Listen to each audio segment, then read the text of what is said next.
Welcome back, guys. CFL content for the fans, by the fans, and we have a trade video. We haven't had a trade for quite a while, and it is between the BC Lions and the Montreal Alouettes. But first, before we get into that, we got to talk about today's sponsor, which is BetStamp. Now, BetStamp is not a traditional sports betting website. It does not offer you one money line. It will actually offer you many money lines from a variety of sources and other betting websites. So that way you can make the most for every bet you make. So make sure when you download it from the App Store, or if you use the link in the description below to the website, you will use code CFL Central, so that way they know that you're coming from us and you're saving money. So that way you can make the most out of your bets and get the biggest possible payout instead of whatever just your app will offer you. So thanks again to BetStamp for sponsoring this video. Let's get back into it.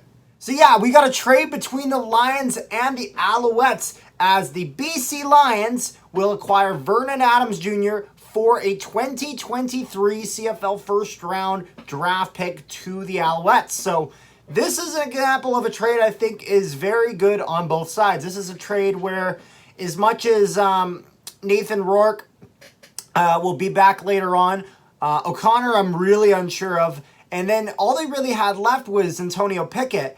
So this was very much a situation of BC being very concerned of the position they have and wanting to at least get a QB that will last them until Nathan Rourke, so that way they can keep their solid spot in the standings. And you know what? When you trade away a first-round pick, it's gotten to be in a year where you're going to cash in. And if you told us at the start of the year that the BC Lions were going to be that team that was going to look to cash in, I would have said you're probably wrong. Now, I definitely did. I actually was one of the few people probably who was actually thinking that the Lions were a bit of a sleeper pick. I thought they were going to do better than people expected. There was a lot of people expecting that the Lions would be similar actually to the situation the Elks are in, and that, you know, they may struggle like immensely with teams like Saskatchewan and teams like Calgary. However, they've proven that they absolutely have what it takes, because even without Nathan Rourke, the Lions still played a solid game against the Stamps, putting up 16 points and only letting in 23, I think. So overall, a decently close game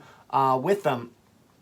Now, let's talk about what they're getting here. So what are the Lions getting in this trade? They're getting Vernon Adams Jr., which, by the way, the CFL normally is super slow at updating their website, but man, they were on it today. He already has a photo of his new jersey. They got the new logo on the back, everything. Man, they are on it.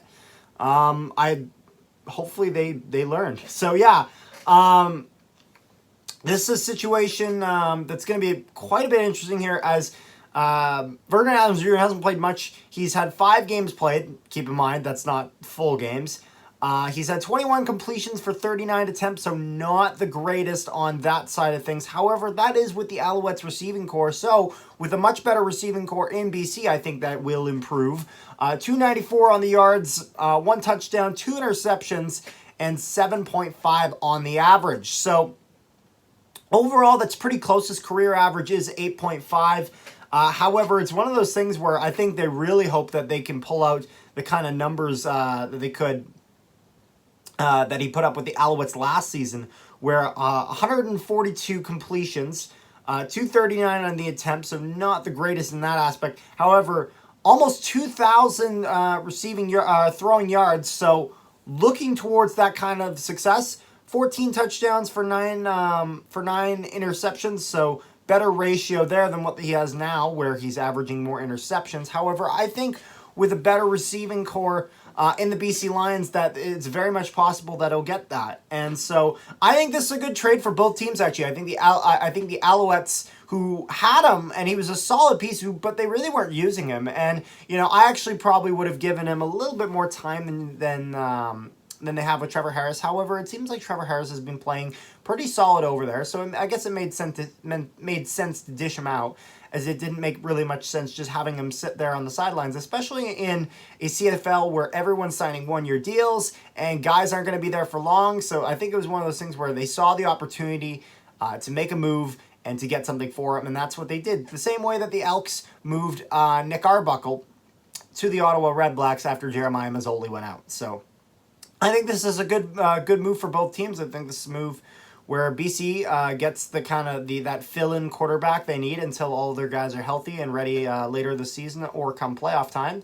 And Montreal gets a good, they got a first-round pick for an asset that was really unused. So overall, I think this is a good trade for both teams. Let me know what you guys thought in the comment section down below, and I'll see you guys next time.